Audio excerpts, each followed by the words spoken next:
ನಮಸ್ಕಾರ ವೀಕ್ಷಕರೇ. ಕ್ಷೇತ್ರ ಶಿಕ್ಷಣಾಧಿಕಾರಿಗಳು ಹಾಗೂ ಕ್ಷೇತ್ರ ಸಂಪನ್ಮೂಲ ಕೇಂದ್ರ ಶಾಲಾ ಶಿಕ್ಷಣ ಇಲಾಖೆ ದಾವಣಗೆರೆ ಉತ್ತರ ವಲಯದ ವತಿಯಿಂದ 2025-26ನೇ ಸಾಲಿನ ವಿಕಲಚೇತನ ಮಕ್ಕಳಿಗೆ ಹಾಗೂ ಪೋಷಕರಿಗೆ ಕ್ರೀಡಾ ಕ್ಷೇತ್ರ ಭೇಟಿ ಹಾಗೂ ಅರಿವು ಕಾರ್ಯಕ್ರಮವನ್ನು ಹಾವೇರಿ ಜಿಲ್ಲೆ ಸಿಗ್ಗಾಂವ್ ತಾಲೂಕಿನ ಅಗಡಿತೋಟದಲ್ಲಿ ಹಮ್ಮಿಕೊಂಡಿದ್ದು, ಕ್ಷೇತ್ರ ಭೇಟಿ ಹೋಗಲು ಸಮನ್ವಯ ಅಧಿಕಾರಿಗಳಾದ ಶ್ರೀ ಫಸೀವುದ್ದೀನ್ ಶಾಕೀರ್ ಕೆಎ ಹಸಿರು ಬಾವುಟ ತೋರಿಸುವುದರ ಮುಖಾಂತರ ಈ ಕಾರ್ಯಕ್ರಮಕ್ಕೆ ಚಾಲನೆ ನೀಡಿ ಶುಭ ಹಾರೈಸಿದರು.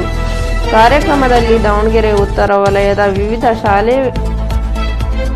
ಶಾಲೆಯ ವಿಕಲಚೇತನ ಮಕ್ಕಳು, ಪೋಷಕರು, ಶಿಕ್ಷಕರು, ಬಿಐಇಆರ್ಟಿಗಳು ಹಾಗೂ ಕಚೇರಿಯ ಸಿಬ್ಬಂದಿಗಳು ಭಾಗವಹಿಸಿ ಕಾರ್ಯಕ್ರಮವನ್ನು ಯಶಸ್ವಿಗೊಳಿಸಿದರು. ವರದಿ ಸ್ಮಾರ್ಟ್ ನ್ಯೂಸ್ ಕನ್ನಡ, ದಾವಣಗೆರೆ.